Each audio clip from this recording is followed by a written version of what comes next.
Pregnancy और delivery के समय पूरी बॉडी में चेंजेस आते हैं और उसके साथ में ही यूट्रस में, सर्विक्स में, विजाइना में भी चेंजेस आते हैं।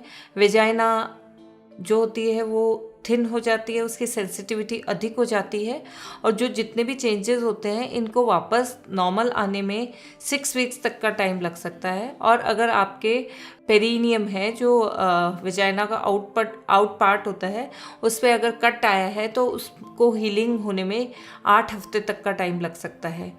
तो इसलिए जो सेक्सुअल लाइफ है वो ग्रेजुअली रिज्यूम करना चाहिए, क्योंकि जो महिला होती है उसको भी एक नई फैमिली में जो मेंबर आया है उसके साथ एडजस्टमेंट करना होता है और वो सो भी ठीक से नहीं पाती। डिलीवरी के कारण, प्रेगनेंसी के कारण वीकनेस होती है, फटीग उसको होता है, तो वो बहुत जल्दी सेक्सुअल एक्टिविटी और ये सब रिज्यूम नहीं कर पाती है। तो इसलिए ये सारा ग्रेजुअल प्रोसेस होना चाहिए।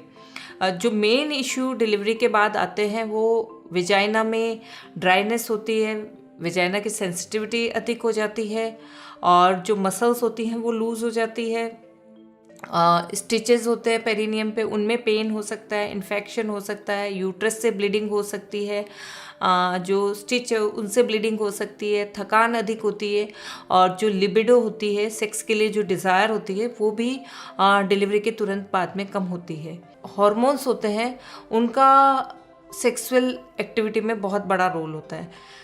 डिलीवरी के बाद में बॉडी में ईस्ट्रोजन हार्मोन का लेवल कम हो जाता है। इसका काम होता है विजाइना में नमी रखना, जिससे कि इसका टीयर वगैरह से प्रोटेक्शन होता है। तो ईस्ट्रोजन हार्मोन नहीं होने के कारण विजाइना में ड्राइनेस रहता है और अगर इस दौरान सेक्स किया जाए तो सेक्स पेनफुल होता है और कई बार कट वगैरह लगने के कारण उनसे ब्लीडिंग होने का भी रिस्क रहता है। मसल्स होती हैं विजाइना की, वो भी लूज हो जाती है, स्ट्रेच हो जाती है, तो उसको भी नॉर्मल कंडीशन में आने में 6 to 8 वीक्स तक का समय लग सकता है।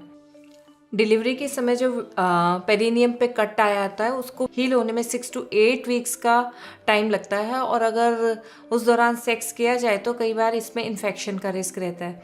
अगर डिलीवरी सिजेरियन के द्वारा हुई है, मतलब ऑपरेशन के द्वारा अगर डिलीवरी हुई है, तब भी सेक्स 6 वीक्स तक अवॉइड करना चाहिए, क्योंकि जो हार्मोन से रिलेटेड चेंजेस होते हैं वो सिजेरियन डिलीवरी में भी आते हैं और विजाइना में ड्राइनेस होती है, विजाइना म्यूकोजा होती है वो थिन हो जाती है, उसकी सेंसिटिविटी ज़्यादा होती है और साथ ही जो एब्डोमेन पे स्टिच आए होते हैं उनकी हीलिंग में भी 6 to 8 वीक्स का टाइम लगता है। इसलिए सिजेरियन डिलीवरी के बाद भी 6 to 8 वीक्स तक आपको वेट करना चाहिए, उस दौरान सेक्स अवॉइड करना चाहिए।